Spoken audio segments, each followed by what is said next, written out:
Hello, and welcome to First Year Registration 101. During this video, we are going to go through the step-by-step process of registration. We will start with what you need to do before we begin, how to find your classes, how to create a schedule, followed by how to actually register for your classes, and we'll round out the end with talking about some registration supports available for you. The first step before we are able to dive into course planning and registration is ensuring we will have access to all of the resources we need. To do this, we need to pay our deposit and activate our NetID. If you haven't already done this step, we will first want to go to dal.ca/registration. This specific website will be your main source for registration information and a website we will use and reference throughout this entire video. On this website, you can find steps on how to make sure you are ready to register, as well as showing you how to check your registration date and time, choosing your courses, creating your schedule, and basically everything we will go over here in this video. Once we are on the website, we will want to scroll down until we find Register for Courses in the More Support and Resources box. Once clicked, you will see Step 1 at the top of the page. This will walk you through the process of paying your deposit and activating your NetID. Now that we have paid our deposit and activated our NetID, the next step is to determine when our registration day actually is. Registration can open for different students at different times, so it is important for you to take a moment and check when your specific day is. To determine when registration will open for you, you will need to use your NetID and password to log into Dal Online. Once here, you can click on Web for Students, then Registration, and finally Prepare for Registration. After you click on Prepare for Registration, your screen will advance, and you will need to click on Prepare for Registration once again. Then you will input the term you are checking your registration time for. For example, if I am beginning my studies in September of 2026, I will click on Fall 2026/2027. Once you click Continue, you will then be able to see your time ticket, and it will give you a specific day and time when you will be able to begin registering for classes. Now that we know when we can start registering for courses, we can begin with Step 2 and find out what courses are needed for your degree or program. To do this, we are going to again return to dal.ca/registration. However, this time, as we scroll down, we will click on Registration Support for New Students. Once here, you will be able to find course planning resources.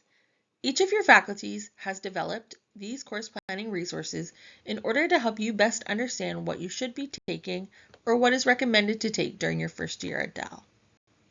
This is an example of what you can find in one of the course planning resources.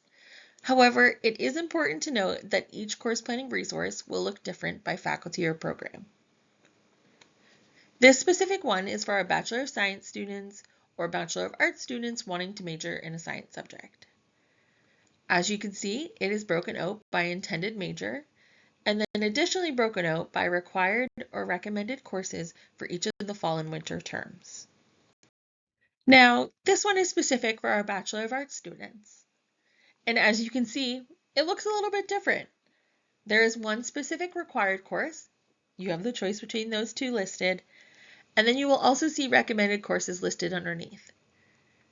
It is very important to make time and to take time to read through the course planning resource for your specific faculty or program. These were just two examples and were not the full resource, but snapshots from each. Another thing to note is that not only can you find suggested or required courses in these resources, but they also provide helpful tips and direct contact information in case you have any specific or unique to you questions. Now that we know what courses are required or recommended, we will begin with Step 3, which is creating your schedule. To do this, we are going to return once again to dal.ca/registration. Once here, we will scroll down and we are going to revisit the Register for Courses page. Since we used those awesome course planning resources to figure out what courses we should be taking, now it's time for Step 3, and we are going to jump into preparing and managing your schedule. You will click on step number 3, and then you will click on Prepare and Manage Your Schedule, which will bring you to a new web page. Once here, you will scroll past the course workload, as we're going to talk about that one later, and you will see the academic timetable. And I'm sure you are probably saying to yourself, yeah, this all sounds great, but what classes will I actually be taking? What time of day are my classes at? Who are my profs? Well, don't worry, because the timetable will tell us all of this information. The academic timetable can be found at dal.ca/timetable. This is where all the logistical information about a course is stored.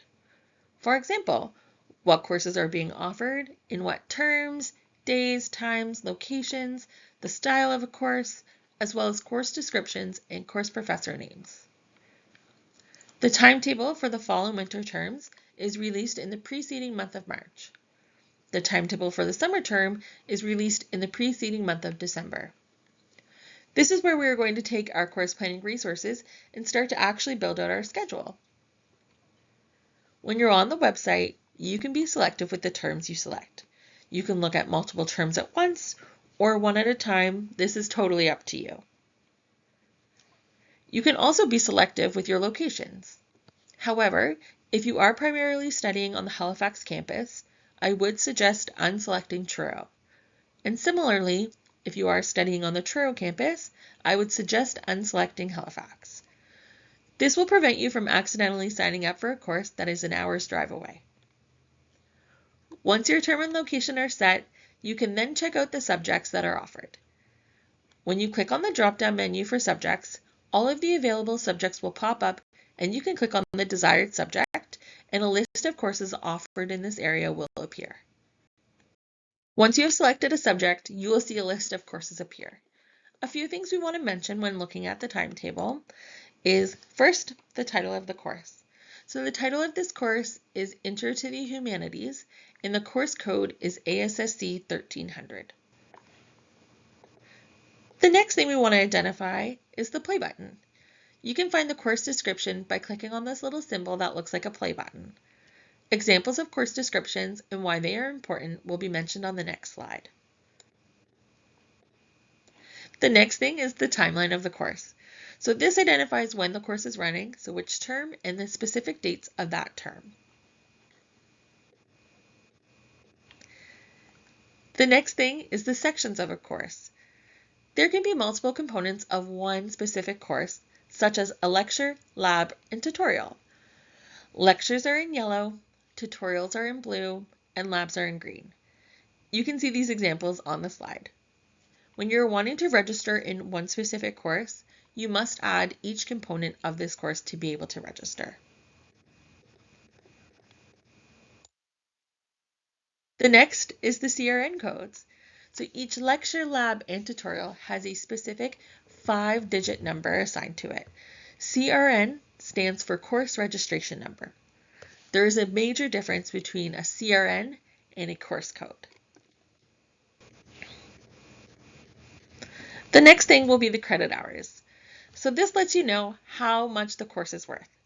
Typically, a 1-semester course is 3 credit hours, meaning you will be in lecture for 3 hours a week. Labs and tutorials generally do not have credit hours because they are supplemental components of a larger course. When you pay tuition, you pay by credit hour. However, it is important to note that there are some courses at DAL that are more or less than 3 credit hours. For example, English 1030, Reading and Writing Stories, is a 6 credit hours course, and CPST 1103, which is an engineering course, is only 1.5 credit hours. Next, you will see your days. So this identifies which days the course is offered, and when building your schedule, it's important to keep a note of this. Please note that R is Thursday. Next will be the time, so you'll also find all of these times, and note that it isn't a military clock. Following is location, so where your course will actually be. And next is the enrollment information. As you can see here how many seats are available, taken, and how full the course is currently. Next is the instructor information. Usually you can find this information on who your professor will be, although sometimes if the professor has not yet been assigned to a course, it might just say staff. The last thing we want to identify here is the notes section, so the very first column. Anytime you see an R or an S under notes, you'll want to click on them as that means there is a restriction on this course, and you will want to know who the course is restricted to or restricted from before you register for it. S means special permission of the professor. Here are two different course descriptions. This is what it would bring up if you were to click on the play button next to the title of the course. The first one is Magic Science and the Occult from Antiquity to Postmodernity, also known as RELS 2120. You can read the description, but it is important to note that at the bottom you will see cross-listing. Cross-listing is when a course is shared with another department.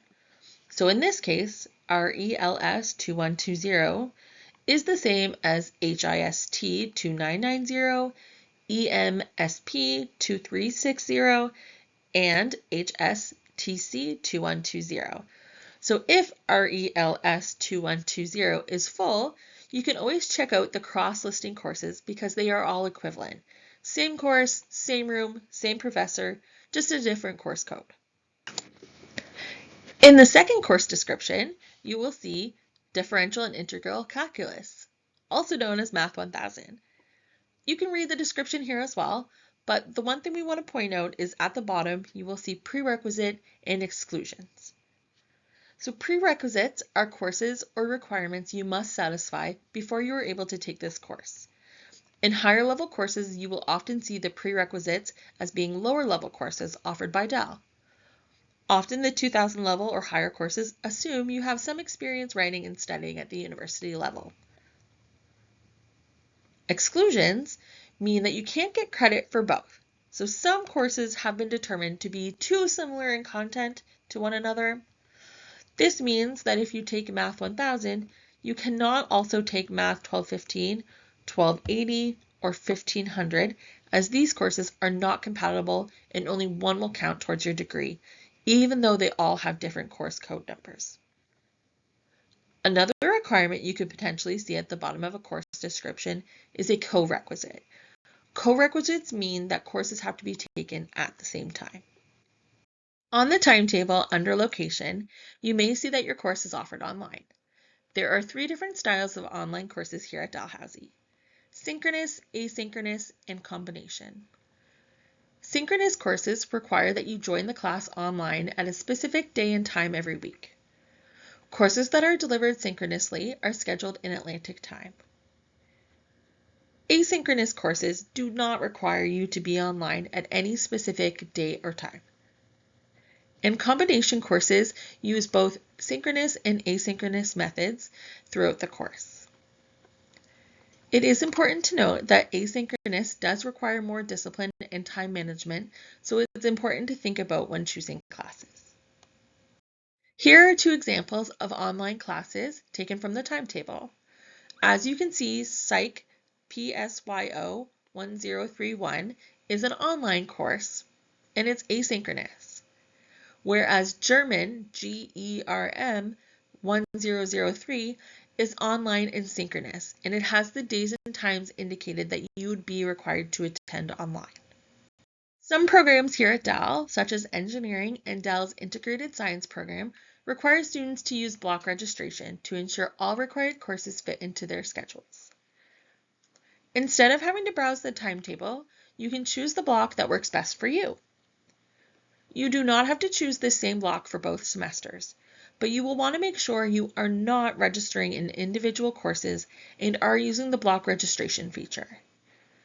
Your faculty will provide you with the blocks ahead of time and can answer any specific questions you have, like a reduced course load. Reminder that dal.ca/advising has all of the faculty and program-specific advisors listed. Now, as previously mentioned, let's talk about workload. 2 terms we use here at Dal is full-time and full course load. To be a full-time student, you need to be taking a minimum of 9 credit hours, which is roughly 3 courses, since most of our courses are 3 credit hours each. Being full-time is a requirement for certain things, so we encourage you to look into this more if you have a student visa, if you are a varsity athlete, if you are living in residence, or if you need a student loan. Now, to compare this with a full course load is 15 credit hours, which is typically 5 3 credit hour courses. However, depending on your program, this could look slightly different. For some of our agricultural campus students, full-time could be 6 to 7 credit hours for tech programs, and 5 to 6 courses depending on the tech program. Additionally, when studying a full course load as an engineering student, there are more than 15 credit hours a term required. But there are lots of different ways to complete your degree, and that we can help you out with. Some things to consider would be, do you want to or have to graduate in 4 years? How difficult do these courses seem to you? How do you feel about preparing for 5 different exams or 4 different midterms? What are your other commitments? Work, family, extracurricular? These are all important things to consider when determining your workload. When creating your schedule and using the academic timetable, we have some questions we encourage you to ask yourself. What time of day do you learn or study best? Do you want your classes back to back, or have you incorporated time for breaks? Do you want to take an online course? And if you do you have a quiet place and time to study to focus on that class? And what are your outside of school commitments? The next step will be using a blank schedule to map this all out to ensure you don't have any overlaps in any of your courses. A blank schedule can be found on the Registration Supports for New Students page. And we know you will be excited to register for your first semester. However, if registration is open for multiple semesters, we want you to register for the other semesters as well. For example, if you are starting your program in fall, once you register for your fall classes, you will then be able to register for your winter term classes as well. So come registration day, you should have already activated your NetID and password, checked your registration status, created a schedule, and you have those CRNs ready. Okay, so now you've done all the prep work and registration day is finally here. So we're going to move on to the final step, which is registering for our courses. And what will that look like? How do you access this portal? Well, let's find out. You're going to want to log back into your Dell Online account where you previously checked your registration day and time. As a reminder, you would click on Web for Students and then Registration. We will then click on Register for Classes. We will now click on Register for Classes one more time. Once that's done, we will select the term we want to register for first. Terms have to be added separately, beginning with the first term you have been accepted for. If you are starting in the fall semester, you will need to register for fall courses or a fall course before you can then register for winter. Here is a picture of the main registration page. Yours will look slightly different at first as you won't have any courses in the registration yet. As you can see, the main screen is split into 3 sections: the top, the bottom left, and the bottom right. The top section. When you are first here, it will have you in the Find Classes tab. We don't recommend using this tab as it is honestly not a great function, and we have already put in all of the hard work using the timetable to plan out our courses. So we are going to click over to the Enter CRNs tab. Once here, this is where you can enter your CRN codes. Every lecture, lab, and tutorial has a unique CRN that lets our system know what you are trying to register for. If a course has multiple components, all components of this singular course have to be submitted at the same time. However, you do not need to add all of your courses at the same time. So keep adding your CRNs, and when you are done, click Add to Summary. In the bottom right section, this is where your summary is. Make sure that your courses say Web Registered, and then you can press Submit. Once you have pressed Submit, the pending status will change to Registered. You can see the tally of credit hours, max credit hours, total credit hours registered. You also may see an error pop up, and it will indicate what the error is. Here are a few common errors. The first one being waitlist full. So this means you may have to take the course next year. Course waitlist. So you can join the waitlist and you'll be 18th on the list.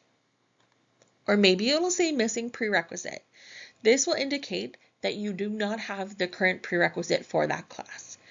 You can figure out what the prerequisite is by revisiting the course description on the timetable. You also may have a linked class missing.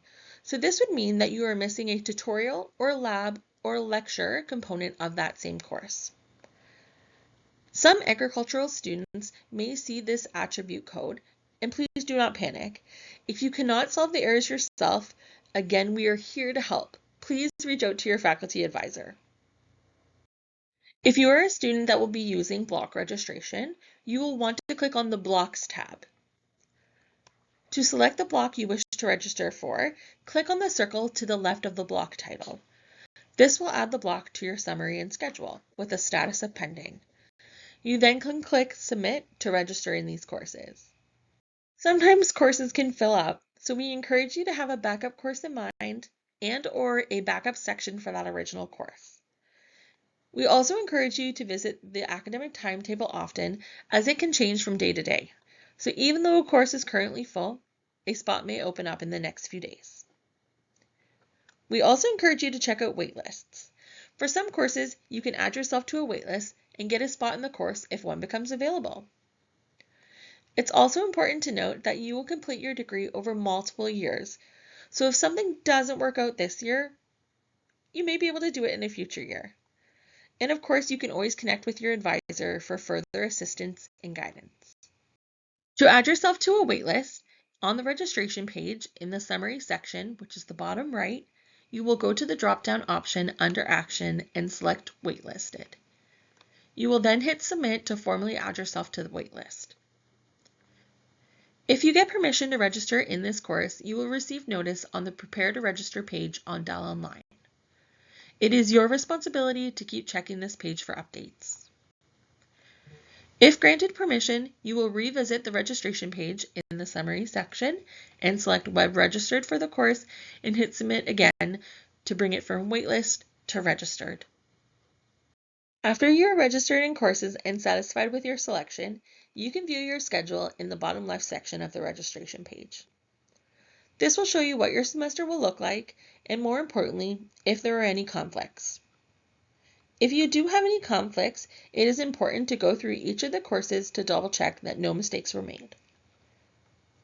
It's also important to note that sometimes courses will have overlapping requirements. For example, a lecture and a tutorial that are offered at the same time. This may be because the course alternates between these two requirements throughout the semester. Of course, it is always good to check in with your advisor if you have time conflicts and you are unsure why they are popping up. Thank you for watching. If you have any questions, I encourage you to connect with your advisor for further help and guidance. To find your advisor's contact information, please visit dal.ca/advising. Thank you.